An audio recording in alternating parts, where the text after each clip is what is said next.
Турбакино сувагт эргээд тавтай морил бид энэ удаад 16 ангитай амьдрал чамд жүрж өгвөл хэмээх Солонгосын олон ангит киног ярьж өгөх гэж байна. Ингээд кинонд орцгоё.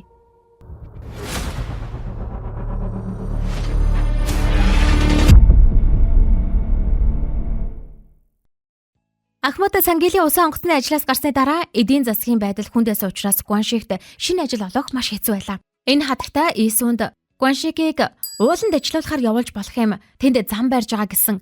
Далаад ажиллана уу, барилга дээр ажиллана уу, мөнгө олж ивэл болоо юм биш үү гэж санал болгодог. Исүн жирэмсэн байсан ч хөрш эмэгтэйчүүдтэй хамтдаа далаад гарч загас зарж гэр бүлдээ мөнгө нэмхийг хичээдэг байлаа. Тэр хөрш эмэгтэйчүүдэд Гуаншиг яагаад ямар ч ажил дээр дандаа хамгийн түрүүнд очиж хамгийн хүнд ажлыг хийх ёстой юм бэ хэмээн гомдлоно. Усан онгоцны ажлаас гарснаас хойш Гуаншиг өөрийнхөө зовлонгийн талаар Исүнд юу ч ярьдаггүй байлаа. Нэг эмэгтэй мэдээж түүнд хэцүү байгаа. Далаагаа харахгүй байгаа далаа чи яаж амьдрч чадах вүлээ гэв. Тэднийг ярилцаж байхад Гуаншиг Исүнийг авахар ирлээ. Түүнийг дахин шархагдсан байхыг хараад Исүн маш их санаа зовлоо. Гуаншиг би зүгээрээ шинэ ажилд ороход эхлээд бүхнийг сурж тасах хэрэгтэй байд юм а гэв. Гуаншигийн ийм байдлыг хараад Исүний зүрх өвдөж байлаа. Гуаншиг шиг хөдөлмөрч хүн ажил хийж чадахгүй бол өөрийгөө арчаагүй мэдэрч амьдрал үнэхээр хэцүү санагдах нь аргагүй. Гэсэн ч тэр гэрийн жижиг сажиг ажилд эхнэртэй туслахаа мартдаггүй байлаа. Гуаншиг туйлдсан, ятарсан ч ингэж их хичээж байгааг харахад түүний мөр хүзүүн Исүний хоол хийхээр түүж ирсэн хаягдал байцааны навчнаас ч өрөвдөлтэй харагдана. Нэг өдөр Исүн Гуаншигтай хамт эрт босож нөхрөө багч болов тайвшруулахаар шийдлээ. Тэр 9 настайгаасаа загас худалдаж эхэлсэн хүн түүндэж бас амарч аз жаргалтай байх эрх бий. Гэвч гэр бүлийн тэжээгч болсон Гуаншиг амарч чадахгүй, амархийг ч хүсэхгүй байлаа. Түүний ард эхнэр нэг хүүхэд, удахгүй төрөх бас нэг хүүхэд байлаа. Магадгүй 4 ам бүлээ тэжээх тогтвортой ажилтай байхад л Гуаншиг аз жаргалтай, сэтгэл хангалуун байх байсан байх. Гуаншиг би нэг өдөр ажиллавал манай гэр бүл дахиад нэг өдөр амьдрна гэж хэлдэг байв. Гэвч ганц өдрийн ажил оловч түүнд амаргүй байлаа. Гэрийн будаанч дуусчих. Исүн ээж нь урд нь далайн дунгаар будаа сольж гэр бүлдээ хоол олдог байсныг саналаа. Эцэст нь тэр эмээгэндээ очиж хоол хийх баг зэрэг будааг ухаар болов. Гэвч тэнд очиод нэг ч үг хэлж чадсангүй. Тэр зөвхөн чимээгүй мэгшүү байлав. Аваг ах нь уурлан мөнгө зээлэхэр ирсэн бол юундаа ичээд байгаа юм бэ? Ийм хоол ирчгээд яагаад юу ч хэлэхгүй байгаа юм бэ гэв. Эмээнд амьдрал чинь ямар байна да гэж асуух гэтэл аваг ах үгийг нь таслан энэ айл түнд өгөхөөр зарж болох газар үлдсэн юм уу гэж хэллээ. Аваг ах нь өөрийн зовлон бэрхшээлийг дахин тоочж байлаа. Түүний цорын ганц зорилго нь бүх өмчийг хүүдээ өвлүүлж Исүнд ганц ч зоос өгөхгүй байх явдал байсан юм. Исүн юу ч хэлж чадлагүй мэгшин уйлсаар. Тэр шөнө Исүн Гуаншигт сэтгэлээ худлаа. Би хурдан хөгшөрмөр байна. Өдөр бүр ийм зовлонтой нүүр тулж амьдрах үнэхээр хэцүү байна. Манай гэр бүл яагаад ийм хазгүй юм бэ? Гуаншиг эхнэрийнхээ санааг зовоохыг хүссэнгүй. Бид бүгд өөрсдийгөө том хүн болсон мэт дүр эсгэж байгаа хүүхдүүд штэ гэж тэр хэлв. Исүн би яагаад ээж болох ёстой байсан юм бэ? Эхнэр байх ч том хүн байх ч үнэхээр хэцүү юм а гэж гомдлоо. Хичнээн их гомдолсон ч Гуаншиг хажууд нь байхад Исүн дахин жаахан хүүхэд болсон мэт л санагдана. Ээжийнхэн тэрт унтаж тайвшруулж байгаа хүүхэд шиг л болно. Гуаншиг түүнийг тэрж тайвшруулахад амьдрал гинэд хамглан болсон мэт санагддаг. Гэтэл шүн дунд Исүний эмээ тэдний гэрт ирлээ. Исүн эмээгээ амьдралаа залгуулахад нь туслах алтан бөөг авчирсан байх нь гэж бодлоо. Гэвч эмээгийн халаасанд олон жилийн турш Исүнд зориулан хадгалсан хадгаламжийн дэвтэр байлаа. Эмээ энэ дэвтрийг аваад усан онгоц худалдаж ав. Гэхдээ хиндэж хэлж болохгүй. Мөнгө хаанаас олсныг асуувал суглаанд хоцсон гэж хэллээрэй гэв. Хадгаламжийн дэвтэр дээрх мөнгөн дүнг харахад Исүн эмээ та энэ мөнгийг хулгаалцсан юм уу гэж гайхаа асуув. Хэмнэлттэй амьдарч ирсэн эмээг ач охин нь хулгаач гэж шандуурлаа. Энэ мөнгийг эмээ нь нүүлгэн шилжүүлэлтийн өмнө будаа шүл зарж олсон байв. Гэвч тэр үүнийг нууцлах шаардлагатай байсан юм. Учир нь хүн мэдчвэл байшинг бүхэлд нь ухаж мөнгийг нь олоод юу ч үлдээхгүй авчих байлаа. Түүнээс гадна Исүний ээж өнгөрөхөөс өмнө эмээ дээр ирж зүхэл захиас үлдээсэн нь энэ мөнгийг хадгалсан бас нэгэн шалтгаан болж хувирсан юм. Исүний ээж өнгөрөхөөс өмнө хуучин нөхрийнхээ ээж дээр ирсэндээ түүнийг нэг газар дагуулan яваад хамт явахыг гуйж тэр газар нь нас барсны дараа хэрэглэх хөрөг зураг авдаг гэрэл зургийн газар байв. Өөрийгөө удаан амьдрахгүйг мэдсэн ээж нь зураг авах болохоор шийдсэн байв. Тэр хатам ээжээсээ би удахгүй нөхрийнхээ араас нөгөө ертөнцид очих байхаа. Намайг байхгүй болсон хойно нөхрийн минь охиныг харж хандаарай. Исүнийг хангуугийг халамжилдаг шиг халамжилж өгөөч гэж гуйж.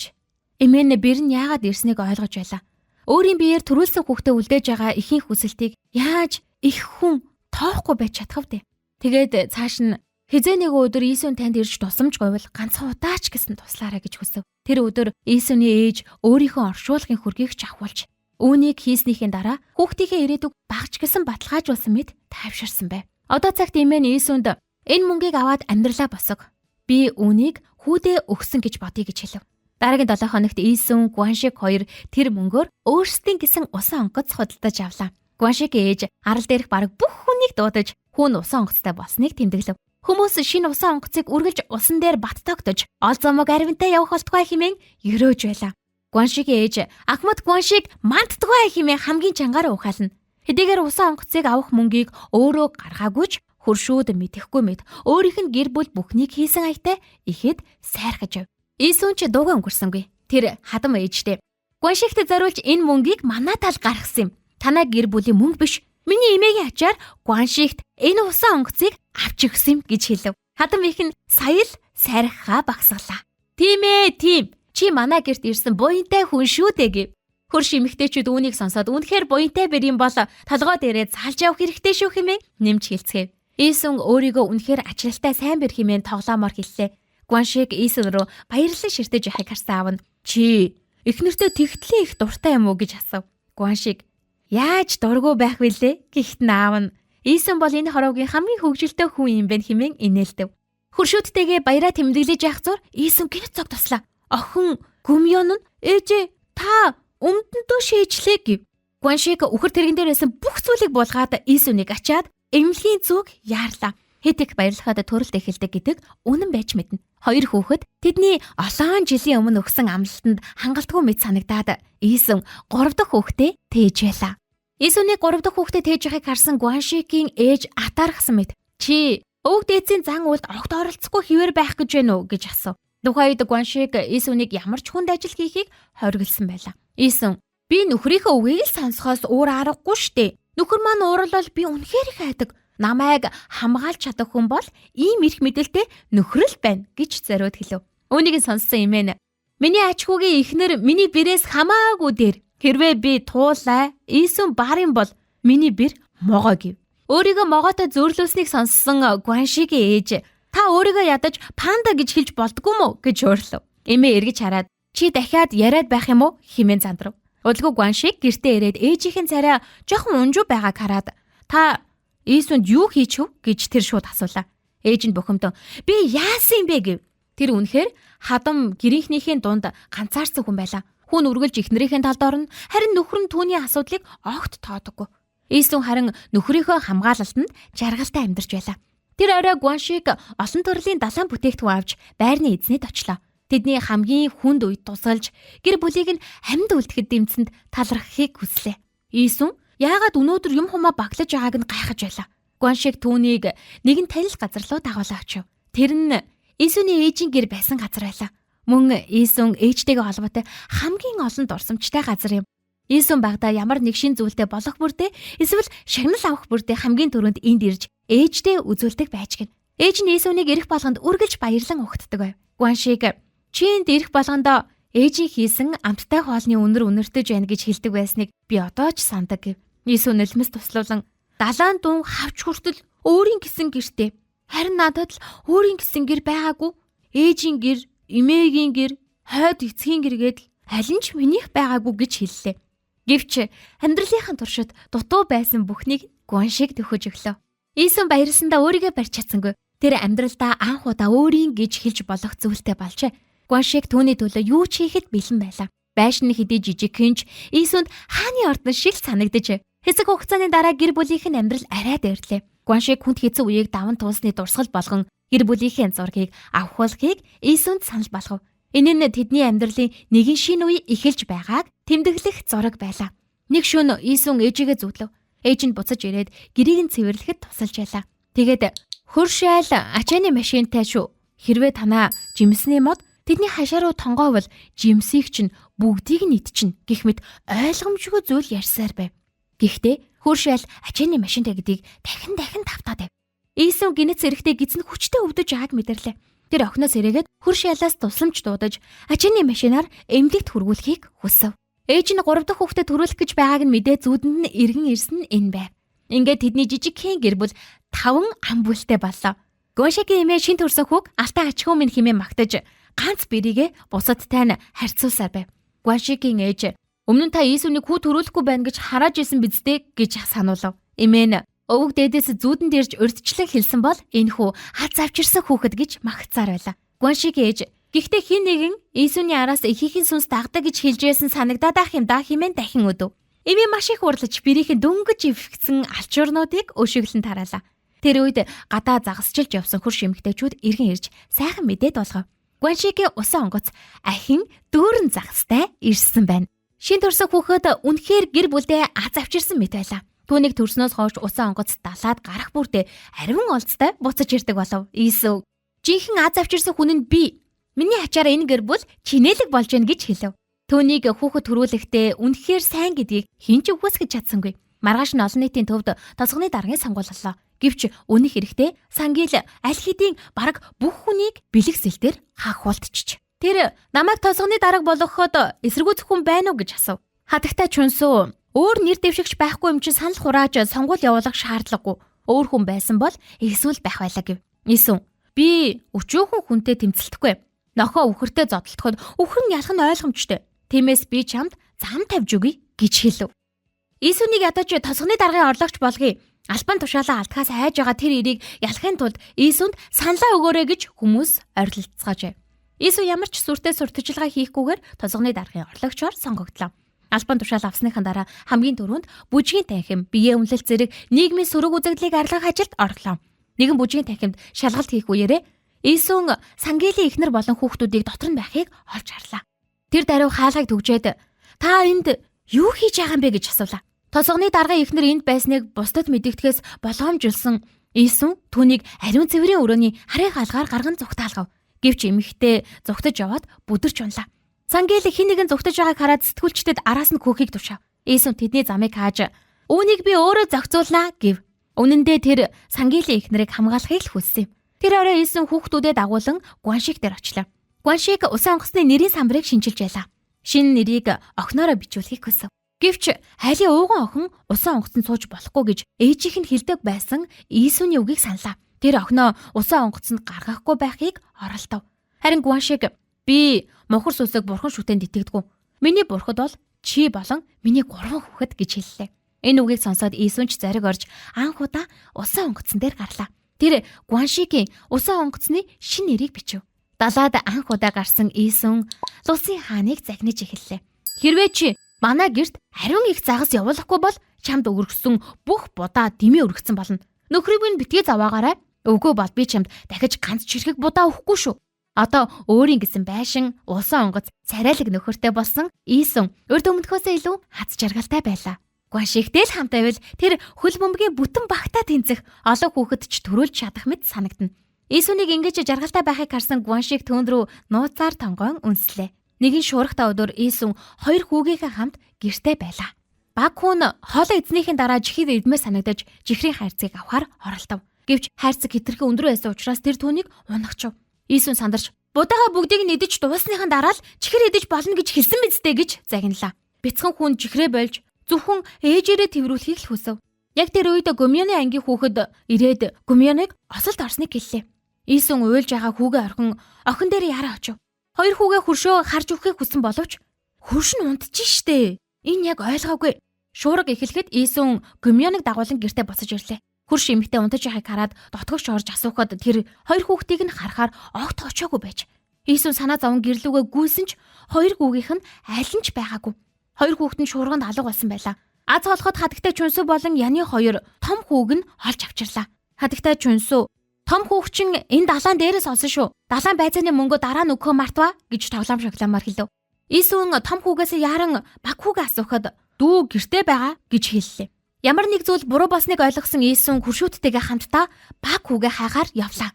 Энэ үеэр Гуаншиг шуургыг үл тоон тосгоныхонд далан барихад тусалж байлаа. Хүн алга болсныг сонсон даруйда тэр ажлаа орхин хүүгээ хайхааргүй. Зөвхөн Гуаншигч биш. Арал дээрх бараг бүх хүн хүүг хайхаар гарлаа. Шуурга хичнээн хүчтэй байсан ч 80 гарсан байрны эзэд хүртэл эрэлд оролцов. Удалгүй тосгоны эгч Иесүн дээр хурж ирлээ. Тэр Иесүнийг нэрээр нь дуудах гэсэн боловч хоолоо зангирч юу ч хэлж чадсангүй. Иесүн "Миний хүү хаана вэ? Миний хүү яасан бэ?" гэж дахин асуув. Гэвч тосгоны эгч чимээгүй зогссоор л байлаа. Тосгоных нь түүнийг олох үед бяцхан хүү хөдөлгөөнгүй хэвтэж байв. Тэр амьд үлдээгүй байлаа. Иесүн хүүгээ тэрвэртээ авч хүүтэн биеийг нь чанга тэрв. Эхнэр нь хүүгээ тэрвэрчихсэн хүнд амьсгалгүй хэвтгийг харсан тэр мөчөд Гуаншигийн бат бөх сэтгэлийн хан анх удаа бүрэн нуруу унав. Баг хүүн тэр өдөр хорвоог орхижээ. Гуаншигийн уйлах дуу эрэг мөргөх давлгааны чимээг хүртэл дарах мэт байлаа. Амьдралд анх удаа Гуаншиг шиг тэсвэртэй зөрхрөн уйллаа. Үүний дараа Иесүн хүүгээ тэр өдөр тэврээгүүдээ өөрийгөө үргэлж буруутгав. Хэрвээ тэр үед гэртээ байсан бол бүх зүйл өөр байх байсан гэж бодно.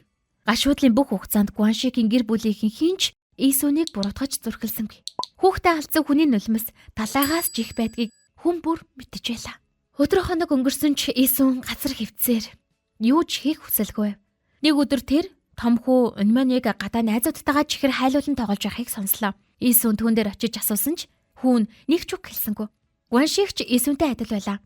Баг хүүгээ нас барснаас хойш хэдэн өдөр манарсан хүн шиг л явлаа. Нэг өдөр тэр Гумьяны цүнх норсныг анзаарав. Цүнхнээс нь юмнуудыг нь гаргаж байхдаа огнёхоо өндөр оноотой шалгалтын хуудсыг оллоо. Гумьян яг тэр үед гэртээ ирэхэд Гуаншиг ийм өндөр оноо авсан байж яагаад аавдаа үзээлгүй юм бэ гэж асуулаа. Гумьян цөрхрөн уйлж "Хэрвээ би тэр өдөр хаав ээж үгийг сонсоод дугуйтай сургууль руу яваагүй бол осолд орохгүй байсан. Тэгвэл миний дүүхгүй байсан. Энэ бүхэн миний буруу" гэж өөрийгөө буруутгав. Энэ үгийг сонсоод Гуаншиг гинэт нойрноос сэрсэн мэт боллоо. Тэр энэ бүх хугацаанд өөрт нь асарч хамгаалах хэрэгтэй 2-2 хүүхэд үлдсэнийг бараг мартах шагч. Тэр ууг гашуудаа живж одоо байгаа гэр бүлээ орхиж болохгүй байлаа. Иесүн ч муу адил бүх зүйлийг ойлгов. Тэр хүүгээсээ юу болсныг дахин асуухад хүү хэсэг чимээгүй байснаа зөрхрөө ойлов. "Би түүнийг орхиод ганцаараа зүгтсэн. Тийм болохоор тэр хосолдсон. Би айсандаа юу ч хэлж чадаагүй" гэв. Иесүн өөрт нь одоо ч асарч хамгаалах 2 хүүхэд байгааг бас ухаарав.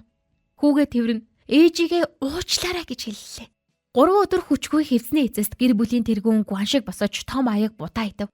Тэр урьдын адил хоолны хамгийн сайхан хэсгийг эхнэр хүүхдүүдтэй ялхан өгөөд өөрөө зөвхөн ногоо идлээ. Хоолсныхан дараа Гумьянд багштай хэлээрээ аав нь 3 өдрийн дараа сургалтын төлбөрийг ч өгнө гэж захив. Тэр өдөр Гуаншиг ажилдаа гарахдаа загас зархаар биш гэр бүлийнхэндээ амттай зүйл авч өгөхөөр явлаа. Тэр хүүдээ "Би амттай юм авчирна. Орой бүгдээрээ гэр бүлээрээ хамт идэнэ" гэв. Маргааш нь Иесүн сүнсгүй хүн шиг хിവэр байлаа. Бараагаа зэгцэлж байхдаа "Энэ ажил ямар муухай бохир юм бэ" гэж гомдлоо. Далай хайртай хүүг минь булаасан учраас Иесүн дахиж далай болон далайн бүтээгдэхүүнд дуртай байхаа болчих. Гуаншиг үүнийг хараад араас нь очин тавьшруулахыг оролдов. Иесүн "Тэр хараал идсэн далайтай би дахиж ямар ч холбоотой баймааргүй. Хитрхи бохир, хитрхи харгас. Энэ зүүн хурдан дуусаасаа" гэв. Зун заримдаа хит тод гэрэлтэй, заримдаа юр бусын бүрхэг байдаг. Заримдаа амьдралыг арвин ихээр өгнө. Заримдаа бороо асган бүхнийг хаман арилгана. Ийм улирлыг хүн яаж тэсэж амьдрах вүлээ? Гуаншиг зуны шурганд ургамал наларсан ч дахин босдог. Бүхнийг хамж утсан ч нар дахин мандахад амьдрал буцаж ирнэ гэж хэлв. Гэтэл Иесүн өөрийгөө буруутгасаар байлаа. Тэр хүүхдүүдтэй "Аавыгаа хурдан ирээсэ" гэж хүсвэл далан дээр очиод хүлээж агаарай гэж үргэлж хэлдэг байжээ. Миний хэлсэн үгнээс болж хүү минь аавыгаа хаагаад ганцаараа гарсан. Хэрвээ би ингэж хэлээгүй бол хүү минь одоо бидэнтэй хамт амьд байх байсан болов хэмээн Иесүн уйлав. Гуаншиг түүнийг тэрч тайвшруулсан ч дотроо өөр нэг зүйлийн төлөө өөрийгөө үзэн яддаг байлаа. Тэр шуурхтай өдөр далан барихаар явуулгүй гэртээ үлдэх ёстой байсан гэж бодно. Юу ч болсон тэр зөвхөн өөрийгөө буруутгаж байлаа. Одоо цагт Иесүн охиндоо "Аав шиг чин ийм халамжтай нөхрийг хаанаас олох вэ? Гэхдээ аз болоход аав ээж хоёрт чи болон дүүчин байсан" гэж хэлв. Гумьян "Тэгвэл бид та хоёрыг аварсан гэсэн үг үү" гэж асуулаа. Иесүн үүнийг үгүйсгэсэнгүй. Учир нь 2 хүүхэд нь байгаагүй бол Гуаншиг Иесүн 2 баг хүүгийнхэн үхлийг даван туулж чадхааргүй байлаа. Дүүгч нас барахад аавын чинь зүрх аль хэдийн хаарсан. Нас барсны гэрчлэгэнд гарын үсэг зурхтаа бүр мөсөн нуруу унсан. Тэр үед ээж нь "Манай гэр бүл ийм хүнд байдлыг яаж давж гарах вэ" гэж бодож байсан гэв. Гэвч Иесүн галтгоондоо ороход хаасаагүй тосгоныхны авчирсан хоол байлаа. Иесүн Гуаншиг 2 хүмүүсийн хайр эв нэглийн ачаар зовлонг даван туулжээ.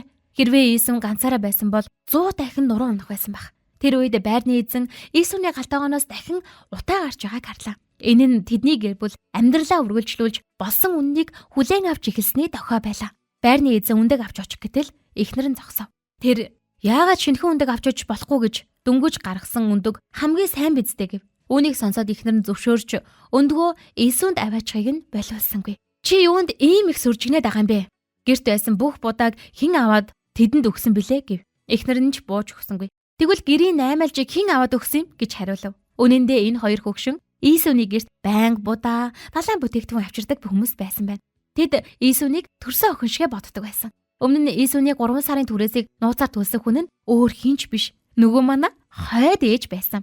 Тэр байрны эзнээс тусламжийн маягтад Гян гэдэг нэрийг томоор бичиж өгөхийг л хүссэн байна. Гэвч байрны эзэн 10,000 воныг 100,000 вон гэж буруу сонсчээ. Хойд их алдааг мэдсэн ч мөнгийг Иесунд өгсөн тусламж гэж тооцсон зассангүй. Иесуний хойд эцэг түүнийг их сургууль сургахад туслах боломжоо олсон учраас хойд их нь үүнийг нөхөхийг хүссэн байж. Хожим Иесуний охин өөрийг хүссэн их сургуульдаа элсэн орлоо. Ингэснээр Иесуний гэр бүл түүнд маш олон гашуун дурсамж үлдээсэн газрыг орхиж хүүхдүүдтэйгээ ирээдүрөө нөх боломжтой болов. Охиноо их сургууль тэнцнийг сонсон Гуан шиг усан онгоц болон одоогийн байшингаа зараад сөүл рүү нүхийг шууд хүслээ. Иесун их газарт эргэн очиж амьдрна гэж хизээч төсөөлж байгаагүй учраас урд өмнөхөөсөө ч илүү баяртай байлаа. Гумьян сөвөлийн үндэсний их сургуулийн элсэлтийн бичгээ хүлээн авсны баярын үеэр Иесунд санаа зовх зүйл бараг байсангүй. Харин Гуан шигт санаа зовх нэг зүйл байлаа. Зураг авах үеэр Иесун Гуан шигийн нэрийг дуудахад ойролцоо байсан нэг гэр бүл өөрсдөө танилцуулж тэдний нөхрийн нэрч адилхан гэв. Гуан шигийн айдас тэр мөчөд биелэлээ оллоо. Эсрэг талын айлын залуу түүнийг баг зэрэг төгшөөж ялаа. Аавын зүн хизээч андуурдаггүй. Зураг авахулж дуулсны дараа Гуан шиг Иесунд би мэдчихсэн юм аа. Охин маань дүнгэж томорч яхад нэг танихгүй хүү хажууд нь эргэлдээд эхэллээ. Өнөөдөр гэр бүлийн зураг авах хэрэгтэй байсан биз дээ. Яагаад тэр зөвхөн охины зургийг авчваа? Тэр залуу манай Гумьяныг сонирхож байгаа нь ойлгомжтой гэж бохомдов. Тэгээд Гумьяныг сөүл рүү дууд гэв. Иесун охин чинь чам шиг өөр хүний хүүг дагуулад бусан руу зүгтчихвэ гэж айгаад байгаа мó? Чи өөрөө хүний охиныг авч зүгтчаад одоо өөрийнхөө охиныг хаашаач явуулахгүй гэж байгаа мó? Химээш олов. Том охин нь гэрлэх үед Гуан шиг ууралсандаа үхэх шаххан тодорхой байлаа. Тамгалсны дагуу Гумьян Ямбом хоёр эцэг эхээсээ нууцаар үерхдэг байлаа. Гумьян ээжийнхэн залуу үеийг яг хуулсан мэт. Энэ өдөр тэдний хамт байх сүүлчийн өдөр байлаа. Маргааш Ямбом төрлөх нутаг руугаа буцах ёстой байв. Гумьян надтай хамт химээр байгаа зүйл чамд алгав гэж асуув. Ямбом өмнөх үеийн Гуан шигээс нэг их ялгаагүй. Зөвхөн арай гинэн залуу байлаа. Гумьян түүнтэй нэг шөнөийг хамт өнгөрүүлэхийг хүсэж байгааг тэр огт ойлгосонгүй. Тэр жил тосгондоо эргээ очиход Гуан шиг Иесун хоёрын ууган охин улсын шилдэг их сургууль тэнцсэн учраас бүх тосгоноороо баярлаж байлаа. Гэвч баярын мэндчилгээний самбарыг үзэн яддаг тосгоны дарааг сангил солиулж оронд нь иргэдийн спортын наадам гэсэн самбар үлгэж. Түүний гол зорилго нь тосгоныг дэвшилтэд шинэ хороолол болгон өөрчлөх явдал байлаа. Сангилийн урьсан хотын гэрээлэгчид тосгонд ирээд хүмүүсийн эд зүйлсийг эвдэж суудаглаа. Үүнд тосгоныхан маш их урлана. Хоёр талын маргаан хурцдаж явх үед Иесун айжуухан гарч ирээд эсэргүүцлийн машинуудын урд хэвтчихлээ. Тэр Сангилийг өдөөн чи үнэхээр зоригтой юм бол намайг дайраад гар.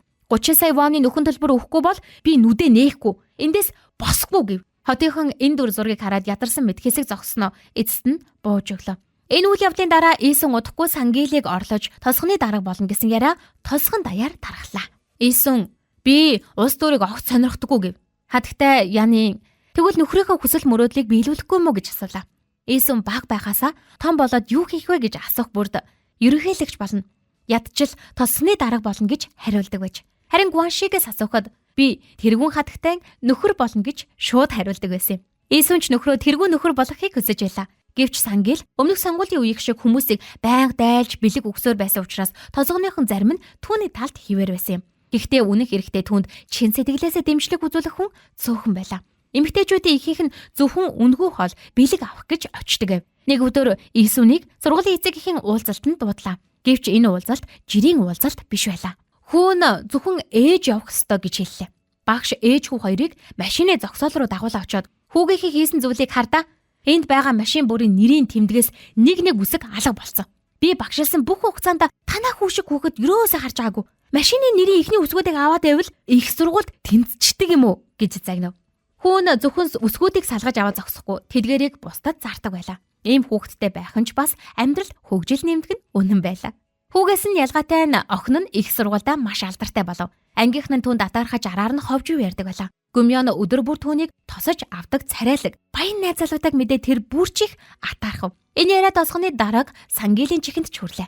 Дараагийн уулзалтын үеэр тэр Гүмёныг мөнгөтэй залуусын араас хөөцөлддөг охин гэж гүтгэв. Гэвч хинч түүний үгийг сонссонгүй. Тосгоноо хөгжүүлэхийн оронд их сургууль дөнгөж орсон залуу охиныг тагнаж хов ярддаг ямар тосгоны дарга байдсан бэ? Ингэсээр ойл Ийсүн чиний эсрэг босно. Ийсүн бол нэр төртэй хүн учраас л чамшиг нохоотой одоохондоо зуралдахгүй байна гэж хүмүүс хэлв.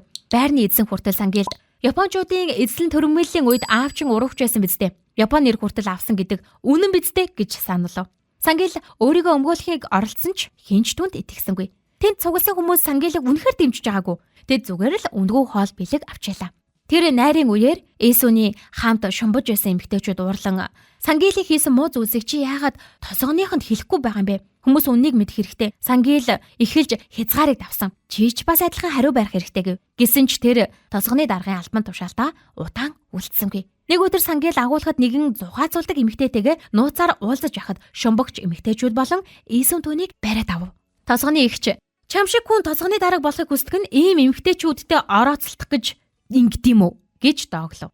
Үүний үр дүнд Сангил тосгоны даргын албан тушаалаа алтлаа. Ийсүн харин тосгоны анхны эмэгтэй дарга боллоо. Гуаншигийн мөрөөдөлж биелж тэр далайн эргийн энэ тосгоны анхны тэргүү нөхөр боллоо. Тосгоны бүх хүн баярлаж ав. Шин даргын баярын найр дээр Ийсүн бүжиглэж эхэллээ. Хүү ээжийг муушигран бүжиглэж яхахыг хараад маш их хичив. Тэр аав ээжийг очиод болиулаач гэв. Гэвч эхнэр хүүхдүүдээ хязгааргүй хайрладаг Гуаншигийг ингэж ятгах амаргүй. Тэр ээж чинь насаараа хүнд хөдөлмөрлсөн. Одоо жаахан бүжиглэхэд юу нь буруу байгаа гэж хариулв. Ийсүн бүр шон түшиж бүжиглэж ихэлсэн ч Гуаншиг түүнийг болиосонгүй. Харин ч эхнэрээ улам өхөөрдөм харагдаж байна гэж ботсоор. Гэртээ харих замдаа Ийсүн Гуаншиг хоёр бие биедээ эрхлэн хайраа илэрхийлсээр явсан тул араас нь дагаж явсан хүн ихэд эвгүүцэж байлаа. Ийсүн одоо нэрнийхээ өмнө орлогч гэдэг үггүй тосгоны жинхэнэ дарга болсондоо баяртай байв. Ээж нь амьд байсан бол энэ мэдээг хамгийн түрүүнд хэлгэсэн гэж бодов. Гэвч өнгөрсөн цаг хугацаанд эргэн очих боломжтой байсан бол Ийсүн зөвхөн ээжийнхэн гараас дахин ганцхан удаа атгахыг л хүсэх байлаа. Маргааш нь тэр ээжийнхээ хүслийг биелүүлэн хамт далаа шумбаж байсан эмэгтэйчүүдэд их хэмжээний будааны бов тарааж дайлав. Та нар хаа сайгүй очиж намайг одоо амжилтанд хүрсэн гэж сайр хараа хэмээн тоглоомор хэллээ. Тэд ч нэгэн цагт зовлонд дарагдсан тэр бяцхан охин ингэж хүчтэй хүн болж азгүй хувь тавилангийнхаа эсрэг босож чадна гэж төсөөлөөгүй байна. Тосгоны эгч хэрвээ ээж чинь амьд байсан бол охиноо тосгоны дарга болсныг зарлах гэж энэ уулыг тойрон бөмбөр зохиж явах байсан биз гэв. Энэ хооронд их сургуульд сурч байсан Гүмёныг өдөр бүр тосож авдаг царайлаг залуу үнэндээ баян айлын жолооч байж. Гүмён тэр гэр бүлийн охинд хувийн хичээл заадаг байсан. Жолоочийн машинд зам нийлэн суудаг байж. Түүний хичээл заадаг охиныг Жени гэдэг. Жени англи хэлэнд муу боловч англиар хараалын үг хэлэхдээ маш сайн. Тэр хоёр тун дотн болж эгчдүү шиг л нөхөрлөдөг байлаа. Гүмён хичээлээ дуусныхан дараа Женигийн гэрт чөлөөтэй хооллдог болов. Нэг өдөр Жени хичээлийн мөнгөө тэр шаазан савнаас аваарай гэсэн шүү. Ээж хэдийг авсныг ч мэднэ гэж хэлсэн. Жени уцаар ярьж явах оронд гэрийн үйлчлэгч Гүмёнд хоёр дахин их мөнгө аваад дахиж энэ гэрт хизээж битгий ирээрэй гэж анхаарууллаа. Гүмён үйлчлэгчийн үгийг ойлгож амжаагүй байтал Женигийн ээж хатагтай Ким гинэт гэртээ хүрээдэр. Тэр Гүмёноос нэг зүйл гуйлаа. Би одоо маш баян. Надад дутагдах зүйл байхгүй. Ганц асуудал нь би болон миний охин хоёулаа боловсролын зэрэггүй. Тэгээд хуурамчнэр хувийн мэдээлэлд бичсэн цаас Гүмёнд өгөөд Женигийн өмнөөс шалгалт өг гэж хэлв. Өмнө нь энд ажиллаж байсан багш нар яагаад нэгнээрээ ажлаа орхисон болон гэрээ үйлчлэгч яагаад түүнийг зугтахыг зөвлөснийг Гүмён саяныг ойлголоо. Энэ үед Гуаншиг охинтойгоо уулзахаар оюутны дотор байранд ирлээ. Гэвч жагсаалтаас охиных нь нэрийг олж чадсангүй. Тэр охиноо дотор байрнаас гарч гадуур өрөө түрээлсэн байж магадгүй гэж бодлоо. Гадуур байрлахад хэдий хэмжээний мөнгө ордгийг ч мэдэхгүй байлаа. Яг тэр үед хажууд байсан танил залуу маш үнэтэй байдаг гэж хэлв. Тэр залуу Ямбон байлаа. Гуаншиг хараалын өрөөнөөс Ямбомыг ууртаа ширтэж байхыг хараад өөртөө зодтолдох гэж байна уу хэмээн баг зэрэг ав. Гуаншиг харуулаас цэргийн алба хааж байгаа хүн яагаад охтын дотор байрны эргэн тойронд эргэлдээд байд юм бэ? Цагдаад мэдэгдэж болох уу гэж асуулаа. Ямбом өмнө нь уулзаж байсан энээр Гүмёны аав гэдгийг гинэт санав. Тэр зориг гарган ураг шалгаж сайн байна уу ирээдүйн хадам аваа гэж мэдчихлээ. Тэд их сургуулийн нээлтийн ёслол дээр өмнө уулзаж байж. Гуаншиг охиныг нь булаах гэж байгаа залууг огт тоосонгүй. Би яагаад чиний хадам аа болчдөг вүлээ гэж уурлав. Гүмён хатагтай Кимийн саналыг хууль бус учраас хүлээн авахаас татгалзлаа. Жэнигийн хувийн багш болж ажилласан нь өөрөө асуудал дагуулж болох байтал өөр хүний өмнөөс шалгаад өгөх бүрч ноцтой хэрэг байлаа. Гэвч хатагтай Ким тэр даруй хариулт сонсохыг хүссэнгүй. Сайн бодоод үзье гэж хэлв. Харин тэр гэрээс гарахад асуудал тийм амархан дууссангүй. Хамгаалтын ажилтан Гүмёныг хатагтай Кимийн эд зүйлийг хулгайсан байж болзошгүй гэд баривчилжээ. Гүмён буцаж очиод хатагтай Кимтэй ярилцахаар шийдэв. Хатагтай Ким түүнд баригдаж байгаа орон сууцнуудын танилцуулгыг дийлгэн үзүүллээ. Чи Жэнигийн өмнө шалгалт өгвөл хамгийн том 120 м² байрнаа сонгож олно. Жижиг орхиноос төрсөн луу шиг амжилтанд хүрч аав ээжигээ аятуухтай амьдрахыг хүсчээвэл сайн бодгив. Гүмён харин зөвшөөрсөнгүй. Тэр эцэг ихээс урвж хууль бус аргаар мөнгө олмааргүй байлаа. Зөвхөн өөрийн чаддаг зүйлээр хөдөлмөрлөж мөнгө олохыг хүсв. Би Жэнид шалгалтаа давж гарахад тусаллаач түүний амьдрал эцэстээ бүтлгүүтнэ гэж хэлв. Гарахтаа Жэнигийн удаггүй хашиг дэвцсний хөлс гэж үзээд хідэн зоос илүү авчгаач. Гэвч ямар ч эрх мэдэлгүй хүн баячуудын эсрэг босгоод амьдрал хизээч амраа байдаггүй. Хамгаалтын ажилтан түүнийг дахин барьж авсан мөнгөө буцааж өгөхийг шаардав. Үүгээр зогсохгүй алмаазан бөгж хулгайлсан хэмээн буруутгалаа. Гүмён уурлан дээш гарч тэдэн рүү хашгирсан ч цагдаагийн газар хүргэглээ. Нэгэн цагт Исүнийг ямар ч нотлох баримтгүйгээр цагдаа нар баривчлаад тэр хэрхэн эсэргүүцэж ярьж байсан бэлээ. Одоо Гүмён хэлсэн өгүүлбэр бүр яг л ээж нь түүний дотор орчихсон мэт байлаа. Цагдаа нар шалгасан ч алмаазан бөгж олцсонгүй. Гэсэн хэдий ч түүнийг зовоосоор эмэгтэй цагдаа дуудан бидэнд нэгжлэг хийхээр боллоо. Автобусны буудлын дээр Гуаншиг охиноо хүлээсээр байлаа. Ямбан түмтэй ярилцахыг хэд удаа оролцсон ч Гуаншиг үлтгоосон хിവэрэл байна. Тэр өмнө зогсож байгаа цэрэгт охинтойгоо үерхэж болохгүй гэж хориглов. Гэвч тэр хоёр аль хэдийн үерхэж Ямбамыг Гүмён аль хэдийн хайсан гэдгийг мэдсэнгүй. Ямбам хаягдсан гэдгийг хэлэхэд Гуаншиг дотроо баярлан "Оюутан хүн байж дандаа эмэгтэй хүн хөөж явдаг нь юу вэ? Хаягдсан ч зүв" гэж хэлв. Гуаншиг түүнийг олон босгод хаягдсан гэж бодлоо. Гэтэл Ямбамыг Гүмён 8 удаа хаягсан байна. Үүнийг сонсоод аав нь хүртэл баг зэрэг эвгцлээ. "Чи миний охин тохирохгүй. Одоо өөрийнхөө амьдралыг бод" гэж Гуаншиг хэлв. Харин Ямбам яагаад хаягдсанаа тайлбарлахдаа тэр надад үргэлж "Чи яагаад дуун шиг дуугаа байдсан бэ" гэж хэлдэг гэв. Энэ өгүүлбэр Гуаншигт залуу байхдаа Исүнийг эргүүлж явсан үеийг нь санаалав. Тэдний нөхцөл байдал яг хуулбар мэт адилхан байлаа. Гуаншиг түүнд ус өгөхөөр гараа сунгасан ч "Гэхдээ чи одоо ч хэтэрхий залуу байна" гэж бодон буцааж татах шахав. Ямбам ирээдүйн хадмаа авийнхаа өгсөн усыг авч уулаа. Хатагтай Ким охинтойгоо хооллож байхад үйлчлэгч бүгжийг эндээс оллоо. Цагдаад мэдэгдэхүү гэв. Эзэгтэй нь юу ч хэлсэнгүй. Тэгэхэд үйлчлэгч жинхэнэ алмаазан бүгжөөр нь сүрдүүлв. Гүмёны эсрэг гаргасан гомдлоо буцааж авахгүй бол би энэ бүгжийг хайчих шүгэ. Гүмён сэтгэл нь маш их өвдөж ээж рүүгээ уцтлаа. Гэвч ээжийнхээ санаа зовсон дууг сонсоод юу ч хэлж чадсангүй. Исүн "Өнөөдөр аав чи хот руу аялаар явсан. Шинэ музей нээгцэн гэсэн" гэж хэлв. Үнэндээ аав нь охиноо ганцхан удаа харахын тулд өдөржин дотор байрны гадаа хүлээж ялав. Таамагсны дагуу Гүмён автобусны буудал дээр Гуаншигтэй таарлаа. Охин нь гайхаж "Та хизээ ирсэн" гэж асуулаа. Гуаншиг охиноо санаа зовохыг хүсээгүй учраас асуултанд нь хариулсангүй. Ярианы сэдвийг өөрчилж түүнийг хоолнд дагуулсан явлаа. Аав нь чимээгүй хിവэр байхад Гүмён хуниглаж архиуж эхлэв. "Надтай хамт халуун ногоотой гомын идэхээр энэ хүртэл ирсэн мөртлөө яагаад юу ч ярихгүй байгаа юм бэ? Ингэхээсэн бол ганцаараа өөртөөгөө ярьж суухгүй юу?" гэв. Гуаншиг "Энд байгаа цэргийн залуустай битгий үерхээрээ. Энд бүгд ангийнхан шилдэг сурагчид, жижиг горхиноос гарсан луунууд нэг цөөрөмд цугларсан мэт байна. Чамд сурахад амаргүй байгаа зү? Тэгээд дотор байрнаас гарсан юм уу?" гэж асуув. Жижиг горхиноос гарсан луу гэх үг Гүмёны дургуг улам их хүргэлээ. Яг энэ үгийг өөрийг нь цагдаад өгч биед нь нэгжлэг хэлгсэн хүн хэлсэн билээ. "Гүмён, би гадаадд сурахыг хүсэж байна. Энэ аимшигтай хувийн багшийн ажлыг хийхийг хүсэхгүй байна. Олон зүйл туршиж үзмээр байна. Би хэтэрхий хүсэлтэй. Хуваа хичээсэн болохоор байнга хоол явахыг хүсдэг. Гэвч явах болгондоо буцааж татагдаад байна" хэмээн бүх хүслээ хэлв. Гуаншиг охиноо зоригжуулан "Хүссэн бүхнээ хий. Аав чи энд байна штэ" гэлээ. Дүүг нь нас орсон тэр үед ч Гуаншиг би сэтгэлээрээ туйлдсан атлаа охиноо юугаарч дутаахгүй үсгэхийн тулд тэсэж үлдсэн билээ. Сүүлчийн автобус ирэх хүртэл Гуаншиг охиндоо хийх ёстой зүйлсийг нь дахин санаалав. Ялангуяа өнөөх зэрэгтээ үерхэж болохгүй гэдгийг хэлсээр байлаа. Гэвч Гүмён одоохондоо үнийг тооссонгүй. Түүний зүрхийг өвдөгсөн зүйл нь гэрээсээ хол байгаа охиноо ганцхан удаа харахын тулд аав нь өдөржин дотор байрны гадаа хүлээс явдлаа. Өмнөх орой ээж нь "Аавтайгаа уулзвал зөөлөн харьцаарай. Тэр хайртай охиноо харахын тулд хот руу явахыг маш их хүсэж байгаа" гэж хэлснийг саналаа. Гуаншиг автобусанд суухад Гүмён аав руугаа гараад аллан салах ёс гэв. Охиноо хараад Гуаншиг түүнийг одоо ч жаахан хөөхөд өөрийнх нь хамгаалалт хэрэгтэй хിവэр байна гэж бодлоо. Ийм байхад би яаж түүнийг орхиод явах вүлээ гэж дотроо хэлв. Гуаншигийн хувьд эхнэр охин хоёр нь үргэлж хамгийн чухал хүмүүс нь байлаа. Хатагтай Ким гэрээ үйлчлэгчээс та яагаад тэр охин тусалсан бэ гэж асуув. Үйлчлэгч надад танил санагдсан гэж хариуллаа. Үнэн дээр тэр анх сөвөлд нүүж ирсэн жил нэг залуухаас түүн дээр ирж аюулаас сэрэмжлүүлж байсан юм байна. Тэр залуухаас байгаагүй бол үйлчлэгч ээжээсээ өвлөж авчирсан гэр бүлийн үнэт зүйлээ алдах байсан юм. Гүмьёнд тусалсан шалтгаан нь тэр охин олон жилийн өмнөх Иесүнтэй яг адилхан харагдсаных байлаа. Үйлчлэгч хатагтай Кимд охин чинь таны хийж байгаа бүхнийг харж суралцдаг. Сайн үйл хийж буян хуураа.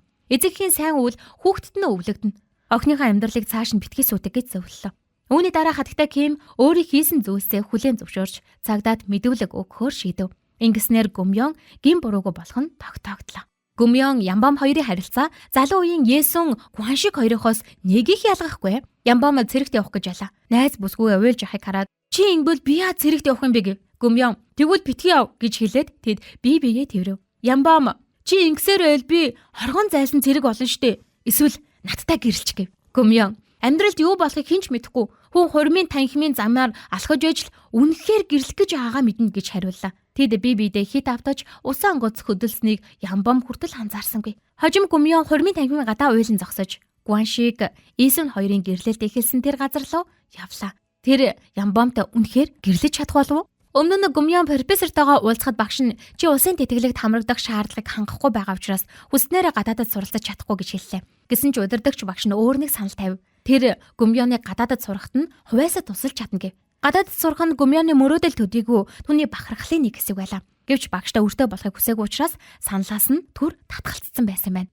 Гүмьён гэрлөөгөө уцтан ээжтэй багш маань намайг гадаадад сурахад туслана гэсэн. Гэхдээ би татгалцсан. Тэгээ багштай бэлгэлэх хэдэн мандрын явуулж болох уу гэж асуув. Гадаадад сурах тухай сонссон Иесүн Япон руу сурахаар явхад хэрэг мөнгө хэрэгтэй юм бэ гэж сонирхлоо. Гүмьён ээжээрээ өөртөө мөнгө зарцуулахыг хүсээгүй учраас би гадаадад сурах шаардлагагүй гэж хэлв. Ийм мөрөөдөлтэй охиноос сонсоод Иесү өөрийнх нь ээж золгүй хөв талангаас нь аврахын тулд хэрхэн бүхнээ зориулж байсныг саналаа.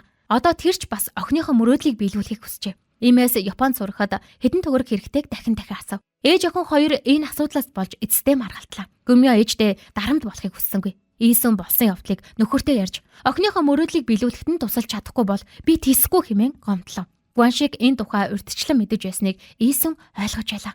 Тэр гэртээ ирснээсээ хойш архиуж баг юу ч ярихгүй байсан нь зижигтэй байв. Эхнэр охиныхоо өмнө Гуаншиг заримдаа юу ч хэлж чаддгүй хүн байлаа. Эцэст нь тэд нутагтаа байсан бүх зүйлээ зархаар шийдлээ. Иесүний баг насны дурсамж бүхий, ээжийнх нь гэр, нас барсан хүүгийнх нь оршуулгын газар, өдөр бүр амьд үлдэх гэж тэмцэж явсан гашуун нутаг гэд бүгдийг артаа орхив. 3 амбул хот руу нүүж амьдрахаар боллоо. Гүмьён мөрөөдөлдөө нэг алхам ойрцсон ч гэрээсээ анхудаа ингэж холтоход сэтгэл нь ихэд хөдөллөө. Хаз олоход нэг хүү түүнд жигэрмэг өгсөн багч болов тайвшруулав. Харин Иесүн Гуаншиг хоёр хотод шинээр орсон хуучирч муудсан байраа хараад санаа зовлоо. Охиноо мөрөөдөлдөө хүрэхийн тулд тэдний хийж байгаа алхам энэ байв. Нэгэн цагт Иесүний мөрөөдөл байсан зүйл одоо охинд нь шилж очлоо. Яг л Иесүнийг баг байхад ээж нь түнд мөрөөдлөө өвлүүлж байсан шиг.